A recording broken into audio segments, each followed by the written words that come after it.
What's the best way to ask someone out on a date?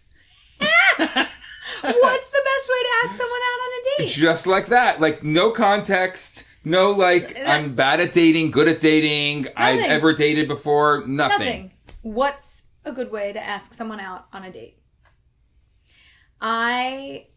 Let's make up a few scenarios. I don't know.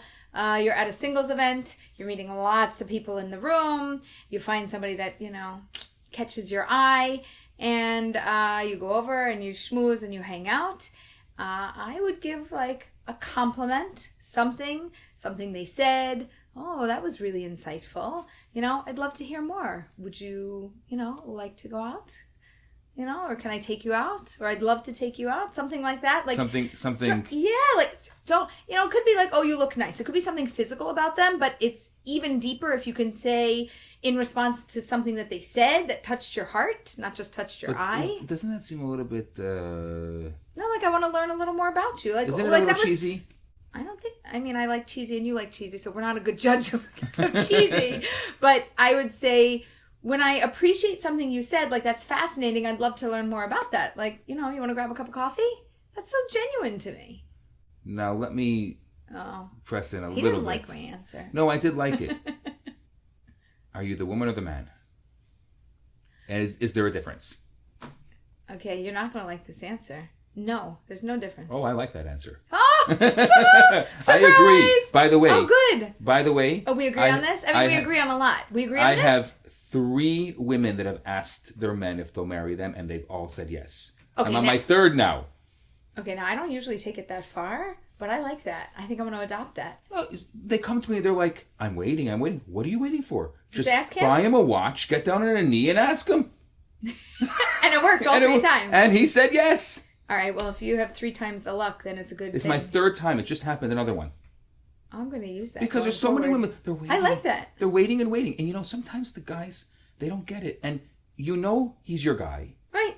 And he knows he's your guy. And he knows he's your guy. You've already spoken about it. It's obvious it's happening. Obvious. And it's not happening. Right. And then you're like waiting and waiting, and maybe it's been like months, and you're like, oh, I thought it was going to happen already. But maybe he just doesn't or maybe he just doesn't know how to do it, or maybe he just feels like whatever he's going to do, he's not going to be able to... Or he's still gearing up. He's like, I'm prepping, but if you do it, he's not going to say no. Or he knows that you're a perfectionist, and you're never going to be happy with anything he does, and it's never going to be the perfect proposal, so...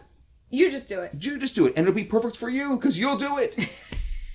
I don't know that a lot of women feel that way, but I like it, actually. I'm going to try that one. I'm going to start using that. I haven't taken it that far. Usually I'll say to ask them out. The guys tell me, they're like, oh, I love it. He's like, even if I'm moderately interested, I'm not 100% sure.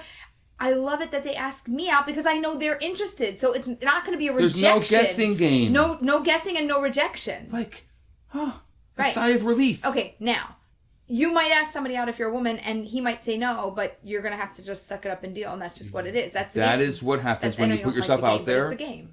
It's not a game. You're putting yourself out there. Yes, it's part of the process. You're being vulnerable. Right.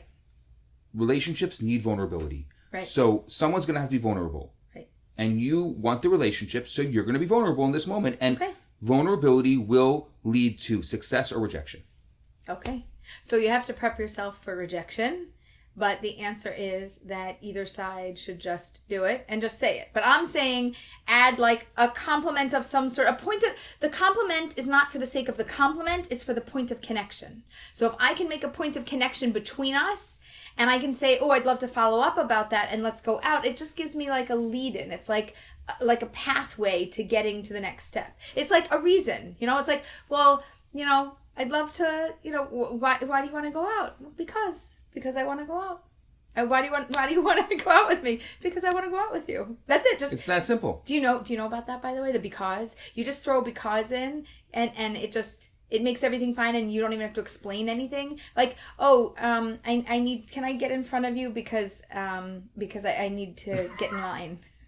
Just because I need to get in line. Well, I also need to get in line. That wasn't a reason, but when you explain it just with a reason, that's not even a reason. There's still only works. one time that doesn't work. When someone's behind you on the plane and they want to get to their flight, and you're like, the lady did that to me this time coming in. And She's like, like, what flight are you in? She goes, no, I need to go because I need to get off the plane. I said, there's 300 people in front of me. Where would you like to go? No, I want to go in front of you. I said, I'm also rushing to a transfer. You want to get in front of me? There is no in front of me. The in front of me is him. You want to get in front of him? And you know what she did? She stood like she was on my back. She was glued to me, and I was like, "No." But then I almost wanted to let her in front of me. But then so she's she like, stopped touching "Because," me. and you're like, "Which flight are you on?"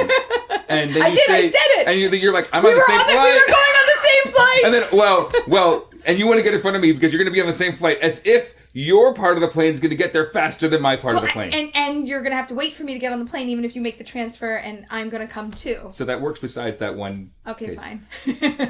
But when it comes to going out and first dates, I like shared experiences. Okay, so what do you want them to do? So I like putting yourself, if you're single, and I'm not big into the speed dating and into the events. They're very hard. I find that you go to singles events, it's really awkward, especially if it's a bigger event.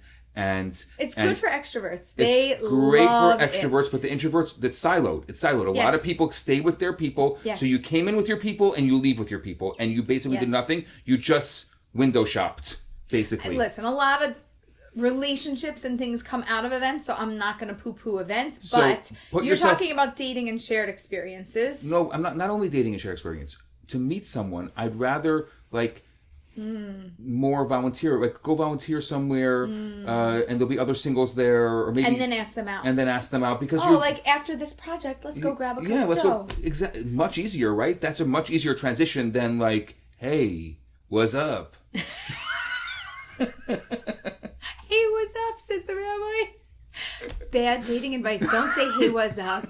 Go to an event and say, like, let's go grab a cup of Joe. You know what the worst is? Like, the what's up. Rabbi, we're done. That's it. Wrap.